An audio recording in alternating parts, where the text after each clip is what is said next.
జనసేన పార్టీకి ఛత్రపతి శివాజీ మహారాజ్ అదేవిధంగా బాల్ ఠాక్రేనే స్ఫూర్తిని AP deputy CM Pawan Kalyan అన్నారు. బాలాసాహెబ్ ఆలోచనలు ఆచరించే వ్యక్తినని దేశం ఎప్పుడు ఐక్యంగా ఉండాలని ఆయన అన్నారు. మహారాష్ట్రకు ఓట్లు అడగడానికి తాను రాలేదని ఈ నేలకు గౌరవం తెలపడానికి వచ్చానని అన్నారు. దేశ అభివృద్ధిలో మహారాష్ట్రది కీలక పాత్ర అని, అలాంటి అభివృద్ధి కేవలం ఎన్డీఏతోనే సాధ్యమని పవన్ కళ్యాణ్ స్పష్టం చేశారు.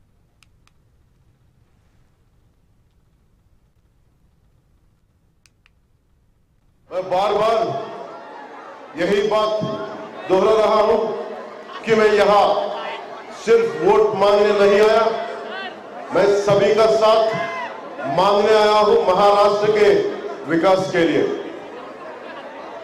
और विदर्भ मराठवाड़ा नागपुर अन्नी प्रांतालके केवलम मन महायुति सरकार कोसम ఓట్లు అడగడానికి రాలేదు. మహారాష్ట్ర అభివృద్ధి కోసం వచ్చాం. ఎక్కడో ఆంధ్ర నుంచి తెలంగాణ నుంచి ఇది మనందరి అభివృద్ధి కోసం, మన ఎక్కడో అమెరికా కంటే ఉద్యోగాల కోసం ఉపాధి కోసం.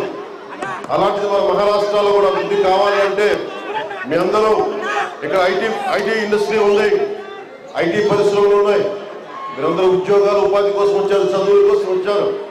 అలాంటి మన మహారాష్ట్ర అభివృద్ధి పదంలో ఉండాలంటే మన సహాయం మనం చేయాలి. మన ఓటు విలువ మీరు తెలుసుకోండి. కష్టపడ్డ వ్యక్తి ఈ రోజున భారతదేశం మనం కెనడాలో చూస్తున్నాం. కెనడాలో భారతీయుల మీద ఎలా దాడి జరుగుతుంది. ఇది సనాతన ధర్మాన్ని పాటించే నేల. ఇలాంటి ధర్మాన్ని పాటించే నేలకి ధర్మాన్ని పాటించే ఒక ప్రధానమంత్రి గారు ఉన్నారు. అలాంటి ప్రధానమంత్రి గారి మీద చాలా ఇబ్బందులు, కష్టాలు అన్నిటినీ తట్టుకొని చివరికి ఒక అగ్రదేశం ఆయన ముఖ్యమంత్రిగా వస్తానంటే గుజరాత్ ముఖ్యమంత్రిగా ఉన్నప్పుడు ఆయనకి వీసా కూడా ఇవ్వలేదు.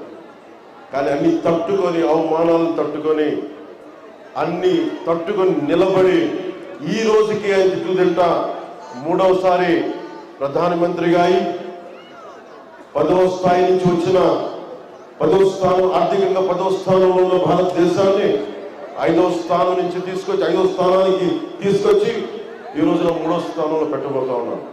ఇది జరగాలి అంటే మీరందరూ మనందరం సహకరించాలి. నేను కూడా మనకి అసెంబ్లీ జరుగుతూ ఉంది. అసెంబ్లీకి ఎందుకు వచ్చానంటే మీ అందరూ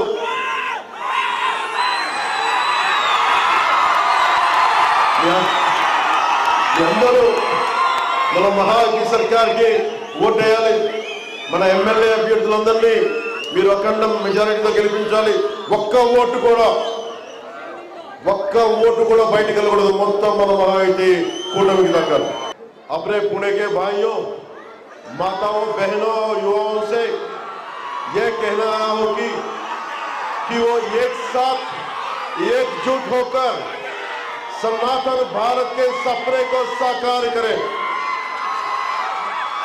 मैं आभारी हूं आदरणीय प्रधानमंत्री गारी कष्टం, प्रधानमंत्री गारी ఇబ్బందులు ఆయన ఎన్ని తట్టుకొని నిలబడ్డారు.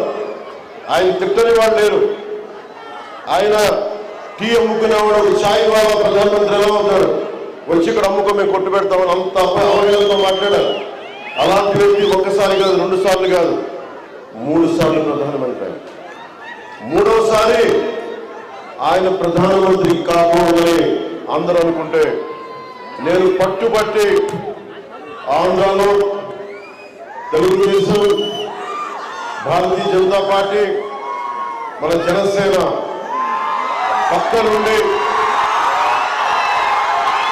275 సీట్లకి 25 పార్లమెంట్ సీట్లకి 93% స్ట్రైకింగ్ రేట్తో జనసేన 100% స్ట్రైకింగ్ రేట్తో మనం విజయం సాధించాం.